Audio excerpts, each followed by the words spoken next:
Welcome back. This is the second episode of my Tesla FSD weekly stats report. I drive my Tesla Model Y Juniper with full self-driving active 100% of the time, and I track all kinds of stats to share with you. This week, I drove 347 miles over 9 hours, with FSD engaged almost the entire time. The only exception was one short trip, when I got a brake error message that disappeared after restarting the car. The weather was clear with perfect visibility, and the driving split was 38% highway, 35% city, and 27% country roads. FSD had some great moments this week. It handled a construction zone smoothly, moving left at the start, then back to the right at the end.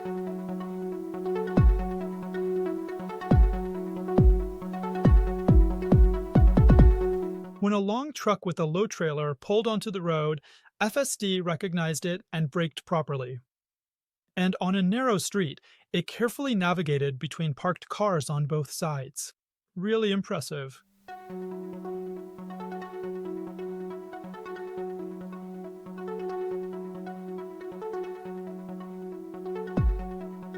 Minor issues. 1.7 per 100 miles, better than 2.7 last week. For example, when tire debris showed up on the highway, FSD didn't detect it, and I had to take control. Same issue as with potholes, which remain a recurring problem for me and other drivers I know. Intermediate issues. 1.2 per 100 miles, slightly up from 0.8 last week. On one road, the car drifted onto the left side for about 15 seconds before correcting itself. It's actually the second time I've seen this happen in the past 45 days. For me, this doesn't rise to the level of a major issue, as I believe the system would have adapted in the presence of another car. In a school zone, FSD entered at 38 miles per hour instead of the 25 miles per hour limit. I had to manually lower the max speed.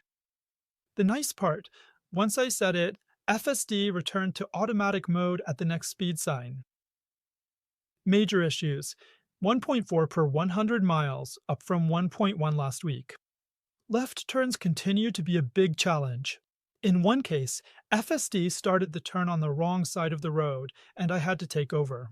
In another, even with the lead vehicle showing the correct path, FSD still went wide left, and I had to intervene again.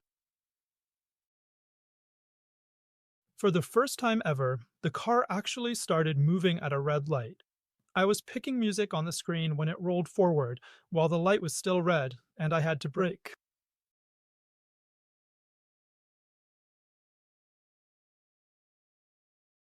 In another case, FSD started about 1 second before the light turned green, likely because surrounding traffic had stopped. A reminder, always stay alert, even at red lights. Finally, at railroad tracks, FSD would have stopped directly on the tracks. I had to brake early to avoid getting stuck. Here's the summary of this week's Tesla FSD stats. Minor issues came in at 2.0 per 100 miles, down from 2.7 last week. Intermediate issues rose slightly to 0.9 per 100 miles, compared to 0.8 last week. Major issues increased to 1.4 per 100 miles, up from 1.1 last week.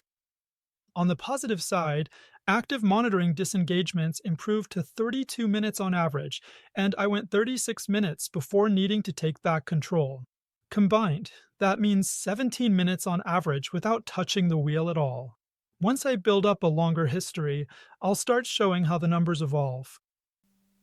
And that's it for this week's Tesla FSD Weekly Stats Report. If you want to keep following the progress and see real-world data, make sure to subscribe and check out my other videos and shorts on the channel.